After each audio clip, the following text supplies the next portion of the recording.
சாலக்குடியிலேருந்து எங்கே போகிறோம் அப்படின்னு பார்த்தீங்கன்னா தஞ்சாவூர் தான் போகிறோம். சாலக்குடியிலேருந்து ஸ்ட்ரெயிட் ட்ரெயின் இருக்குது.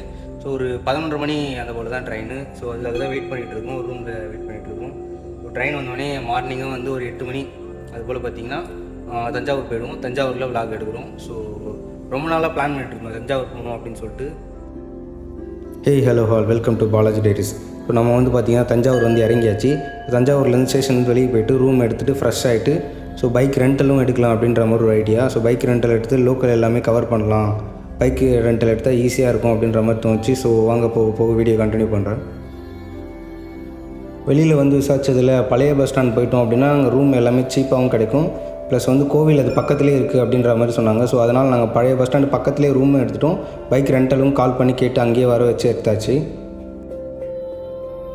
ஸோ கைஸ் இப்போ பார்த்தீங்கன்னா நம்ம ரூமில் இருந்து கிளம்பியாச்சு. ரூமில் ஃப்ரெஷ் ஆகிட்டு கிளம்பி இப்போ கோவிலுக்கு தான் போய்ட்டுருக்கோம். ஃபஸ்ட்டாக கோவிலுக்கு தான் போகிறோம். நெக்ஸ்ட்டு பார்த்தீங்கன்னா மணி மண்டபம் சம்திங் இருக்குது இல்லைங்களா, அது எல்லாமே கவர் பண்ணுற மாதிரி ஒரு ஐடியா. ஸோ கோவில் வந்து ரீச் பண்ணியாச்சு. இப்போ நம்ம பைக்கு இல்லை காரில் வரீங்க அப்படின்னா இந்த கோவிலுக்கு ஆப்போசிட்டில் பார்த்தீங்கன்னா பார்க்கிங் இருக்குது, ஃப்ரீ பார்க்கிங் தான். ஸோ அங்கே நம்ம பார்க் பண்ணிக்கலாம்.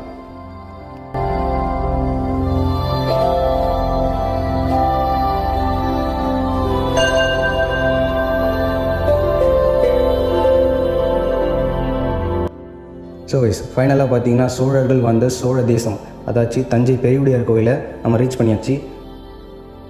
இந்த என்ட்ரன்ஸோட நேம் பார்த்தீங்கன்னா மராட்டா கேட்டுன்னு சொல்லுவாங்க. இதோட ஹைட் பார்த்தீங்கன்னா 40 அடி உயரம் கொண்டது.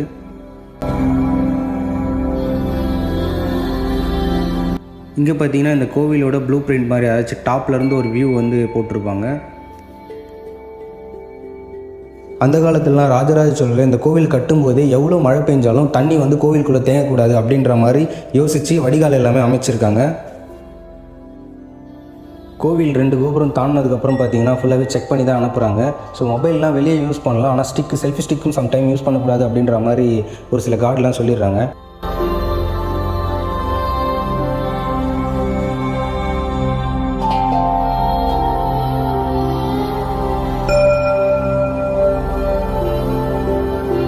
ஸோ தஞ்சை பெரிய கோவிலோட ஹைட் பார்த்தீங்கன்னா 216 அடி உயரம் கொண்டது. இந்த கோவில் பார்த்தீங்கன்னா எத்தனையோ வெயில் மழை நிலநடுக்கம் எவ்வளோ வந்தாலும் இந்த கோவில் அந்த காலத்துலேருந்து இப்போ வரைக்கும், அதாச்சும் கிட்டத்தட்ட ஒரு 1300 வருஷத்துக்கு முன்னாடி கட்டப்பட்ட கோவில், இப்போ வரைக்கும் எந்த ஒரு கிராக்கும் எதுவுமே இல்லாமல் எப்படி நிலைச்சி நிற்குது அப்படின்னு. ஸோ அந்த காலத்துலாம் பார்த்தீங்கன்னா எந்த ஒரு டெக்னாலஜியுமே இல்லாமல் எப்படி இப்படி ஒரு கோயிலை கட்டியிருக்க முடியும் அப்படின்றது பெரிய கேள்விக்குறியாகவே இருக்குது.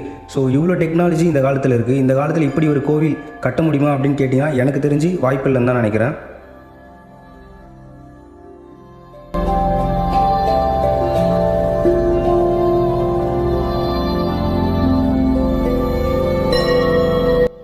இங்கே நந்தி பார்த்தீங்கன்னா ஒரே கல்லால் 25 டன், சுமார் 25 டன் எடை கொண்ட ஒரு நந்தியை வந்து இங்கே செஞ்சு வச்சுருக்காங்க. இங்கே மேலே இருக்க பெயிண்டிங்லாம் பார்த்தீங்கன்னா ராஜராஜ சோழர்கள் பண்ணது கிடையாது, இது மராட்டியர்கள் பண்ணது.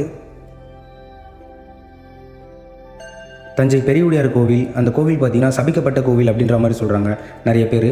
ஸோ எதனால் அப்படின்னு பார்த்தீங்கன்னா யாராச்சும் இந்த அரசியலில் ஆட்சியில் இருக்கவங்க இல்லை யாராச்சும் அரசர்களோ மன்னர்களோ யாராச்சும் இந்த கோவிலுக்கு பெரியவுடையாரை நேருக்காக சந்திக்கிறாங்க அப்படின்னா அவங்களோட உயிர் போயிடும், இல்லை அப்படின்னா அவங்களோட பதவி போயிடும் அப்படின்ற மாதிரி சொல்கிறாங்க.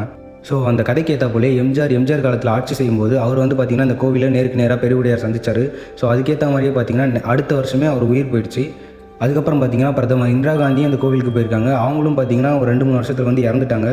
ஸோ இந்த கட்டுக்கதைக்கு ஏற்ற போலே நிறைய நடக்குது. ஆனால் வந்து ஒரு சிலர் இதை கட்டுக்கதை மட்டும்தான் சொல்கிறாங்க. தஞ்சை பெரியவுடையார் கோவிலுக்கு கருவூர் தேவர் சாபம் விட்டார் அப்படின்றத எந்த ஒரு கல்வெட்டுமே எந்த ஒரு ஆதாரமே எங்கேயுமே இல்லை. கருவூர் தேவரே தஞ்சை பெரிய கோவிலுக்கு நிறைய பாடல்கள் எழுதி பாடியிருக்காரு அப்படின்ற மாதிரி ஹிஸ்ட்ரியில் சொல்கிறாங்க.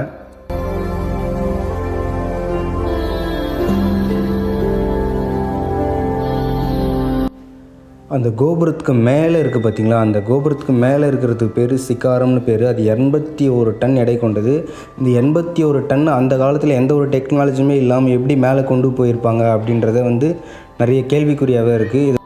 ராஜராஜ சோழன் அந்த காலத்தில் சிமெண்ட்டே கண்டுபிடிக்காத ஒரு காலத்தில் பார்த்திங்கன்னா இப்படி ஒரு கோயிலை கட்டியிருக்காரு.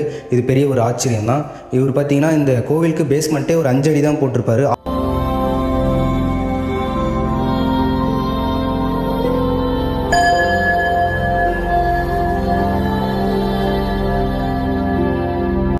கோபுரத்துக்கு மேலே இருக்க சிக்காரம் பேர் இன்னொன்று விமானம்னு சொல்லுவாங்க. இந்த விமானத்தை எப்படி 81 டன் எடை கொண்ட ஒரு பொருளை எடுத்துகிட்டு போய்ட்டு எப்படி மேலே வைக்க முடியும் இந்த 7 கிலோமீட்டர் தூரத்துக்கு மணல் சரிவால் மணல் எல்லாமே அமைச்சு அதுக்கு மேலே அனிமல்ஸ்லாம் வச்சு ஏற்றி மேலே எடுத்துகிட்டு போன மாதிரி வந்து ஒரு சில ஆராய்ச்சியாளர்கள் சொல்கிறாங்க. தமிழ்நாட்டில் இருக்க இந்த கோவிலை ஏன் உலக அதிசயத்தில் ஒன்று சேர்க்கல அப்படின்றத வந்து நிறைய பேர் கேள்வி கேட்டுட்டு தான் இருக்காங்க. ஏன் சேர்க்கல அப்படின்றது எனக்கு ஒரு தாட் இருக்குது. ஏன்னு பார்த்தீங்கன்னா இது இந்து சம்மந்தப்பட்ட ஒரு கோவில் இல்லைங்களா, அதனால் உலக அதிசயத்தில் சேர்க்காம கூட இருக்கலாம், பெரிய பிரச்சனை ஏதாச்சும் வரும் அப்படின்றதுனால. இந்த கோவில் உலக அதிசயத்தில் ஒன்றா சேர்க்கல அப்படின்னாலும் பரவாயில்ல, இந்த கோவிலை உலக அதிசயத்தில் சேர்க்கணும் அப்படின்னு சொல்லிட்டு நிறைய பேர் பேசுகிறாங்க பார்த்தீங்களா. இதிலே ராஜராஜ சோழன் ஜெயிச்சிட்டாரு. இதில் உலக அதிசயத்தை சேர்த்தாலும் சேர்க்கலனாலும் இது உலக அதிசயத்தில் ஒன்று தான். இந்த கோவிலை சுற்றி இருக்கிற கல்வெட்டில் இங்கே வேலை செஞ்ச எல்லாரோட பேரும் வந்து பதிச்சிருக்காங்க. வெளியில் சின்ன கடை வச்சுட்டு அவங்க ஒரு உதவி செஞ்சாங்க இல்லைங்களா, அவங்களோட பேருமே இதில் பதிச்சிருக்காங்க.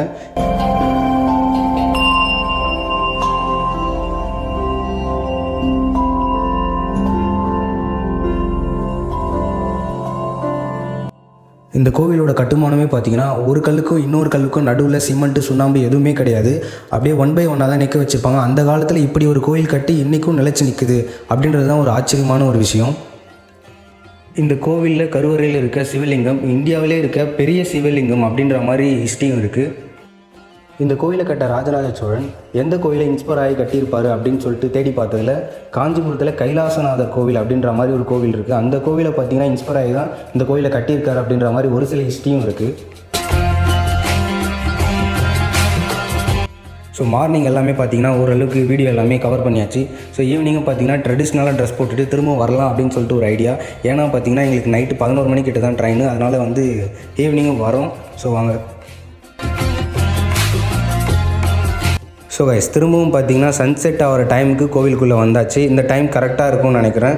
ஸோ மறுபடியும் சில ஃபோட்டோஸ் வீடியோஸ்லாம் எடுத்துகிட்டு நெக்ஸ்ட்டு பார்த்தீங்கன்னா நம்ம பெருவுடையாரை சந்திச்சுட்டு நெக்ஸ்ட்டு கொஞ்சம் அப்படியே ரிலாக்ஸ் பண்ணலாம் அப்படின்னு ஒரு ஐடியா.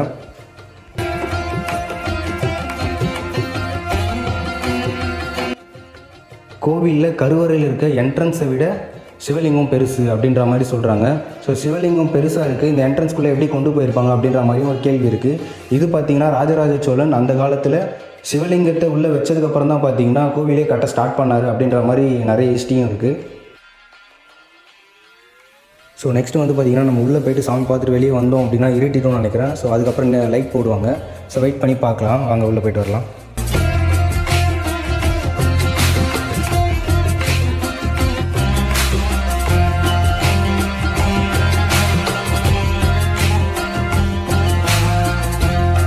ஸோ நைட்டில் பார்த்தீங்கன்னா வியூ வேறு லெவலாக இருக்குது, கோல்டன் ஷேடில் பயங்கரமாக இருக்குது. ஸோ இதுக்காக தான் வெயிட் பண்ணிகிட்டு இருந்தோம். ஸோ ரெண்டுத்தையும் பார்த்துட்டோம் அப்படின்னா பிரச்சனை இருக்காது. நெக்ஸ்ட்டு வந்து தஞ்சாவூர் வரப்போகிறதில்ல, அதனால தான் வெயிட் பண்ணி இன்றைக்கே வந்து பார்த்தாச்சு.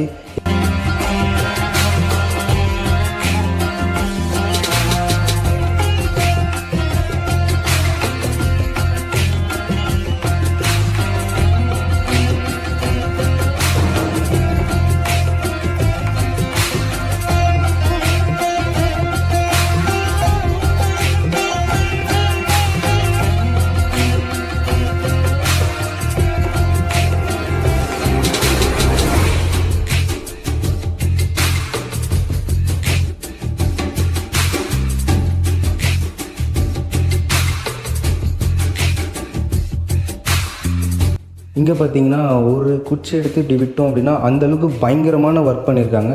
ஸோ பயங்கரமாக பண்ணியிருக்காங்க. இந்த கோவில் மாதிரி எனக்கு தெரிஞ்சு வேறு எங்கேயும் நான் பார்த்ததில்லைன்னு நினைக்கிறேன்.